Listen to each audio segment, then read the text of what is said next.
bom dia, que possamos iniciar, né, mais uma semana na paz de Jesus, que todos estejam bem, com saúde, se cuidando, se prevenindo aí com relação ao coronavírus, né? A gente se torna até repetitivo, mas precisamos, porque o vírus está aí, levando pessoas cada dia mais próximas da gente, né? Então, temos que ser repetitivos sim, tá? Mas espero com Deus que todos estejam bem. Esta semana iniciaremos falando sobre probabilidade e estatística. Probabilidade e estatística nada mais é do que leitura e interpretação de gráficos e tabelas, tá? Na primeira atividade aí, eu tenho um gráfico, tá? Que fala sobre uma pesquisa realizada em 2016, né?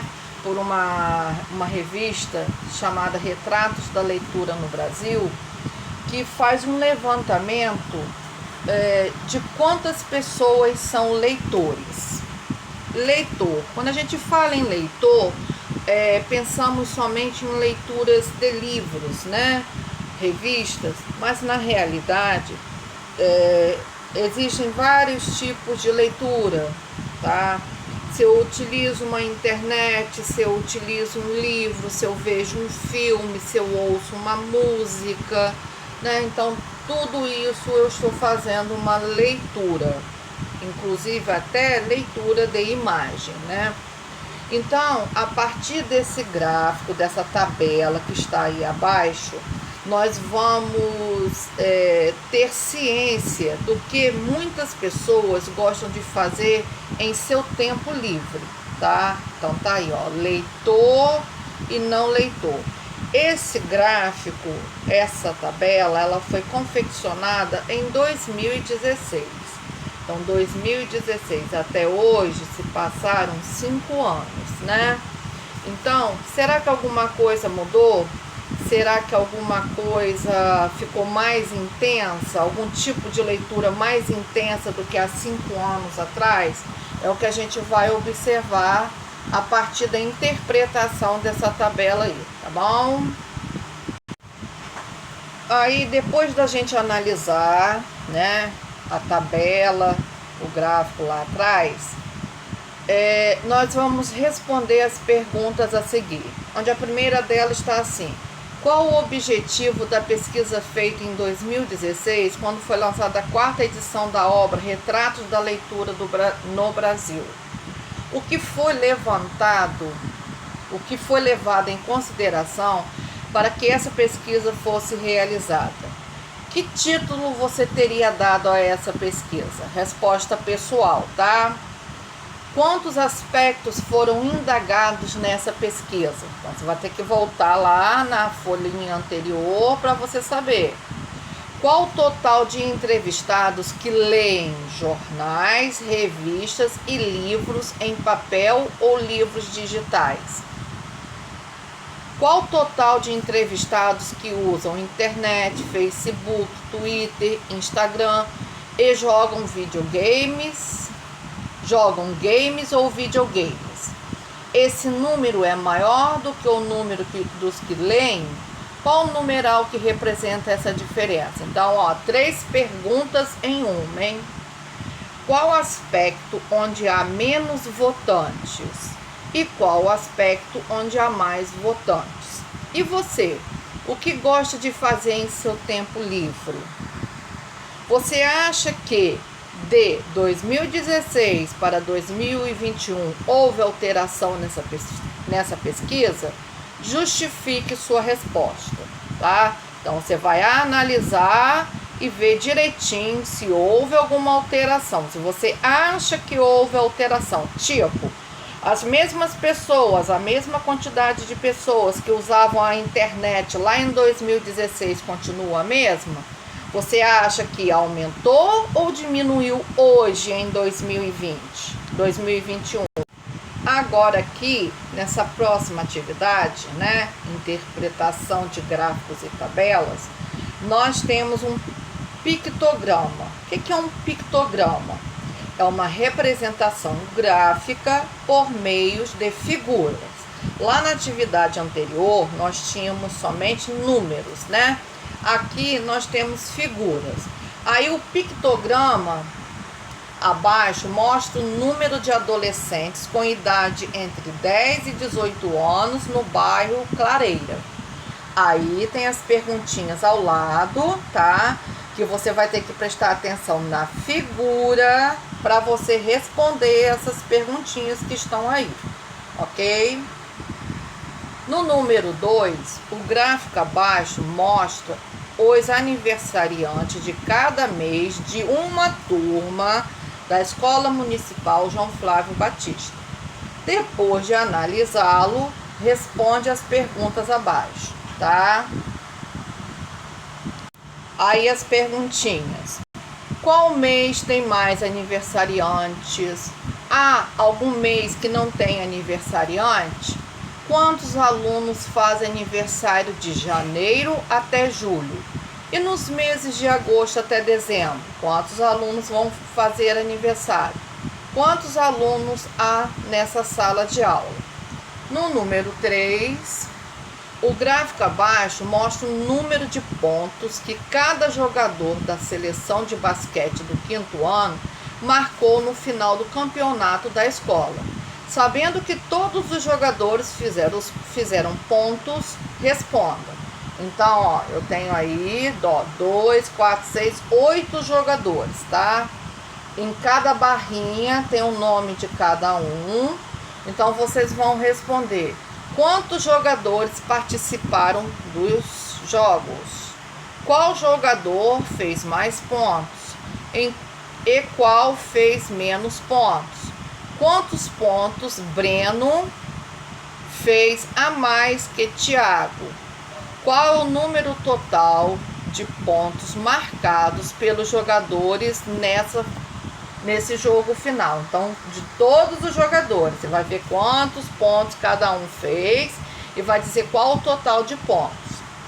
O gráfico a seguir mostra a distribuição da população mundial. Observe o gráfico e responda. O gráfico foi dividido de acordo com o número populacional 2, então Ásia, África, Europa. A gente denomina esses nomes como o quê? Aí abaixo já tem até uma dica. Que continentes são esses? Qual continente é mais povoado? Qual continente menos povoado? Ok? E a última folhinha dessa semana fala sobre a democracia, tá? O que é democracia? A palavra democracia tem origem na cultura grega e pode ser traduzida como governo do povo ou de todos os cidadãos. Na cidade de Atenas, lá por volta do ano 500 a.C., né, criou-se o sistema de governo que chamamos de democracia. Nessa sociedade havia homens livres que eram cidadãos e os escravos que, além de trabalhar para os homens livres, não tinham direitos políticos. Para ser um cidadão era preciso também ser filho de pais atenienses. Portanto, nem os estrangeiros, nem os escravos poderiam ser cidadãos. Os cidadãos, por sua vez, exerciam a democracia direta, quer dizer, reuniam-se em local público para tomar decisões importantes sobre o destino da cidade.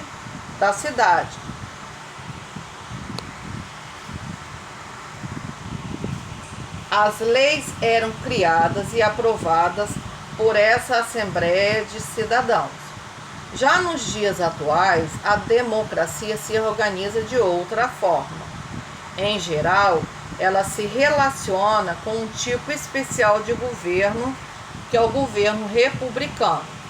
Nas sociedades republicanas democráticas, os governantes são eleitos diretamente pelo povo, como ocorre aqui no Brasil atualmente. No entanto, diferentemente do que ocorria lá em Atenas na antiguidade, nos dias de hoje não podemos aprovar diretamente com o nosso voto as leis que são propostas. Quem faz isso são os deputados e senadores que escolhemos para nos representar. Em uma democracia deve haver também liberdade de expressão. Ninguém pode ser proibido de manifestar livremente o seu pensamento, nem ser preso sem que se prove que tenha cometido um crime previsto em lei. O cidadão tem o direito de se opor às ideias dos governantes e de participar de movimentos sociais que proponham mudanças no município, no estado ou no país. Já nos governos ditatoriais ocorre o inverso. Com o apoio militar, em geral, um grupo toma o poder pela força e impõe suas regras e leis a toda a população. Assim, não há liberdade de expressão e aqueles que discordarem das ideias desse novo governo podem ser presos ou excluídos da sociedade.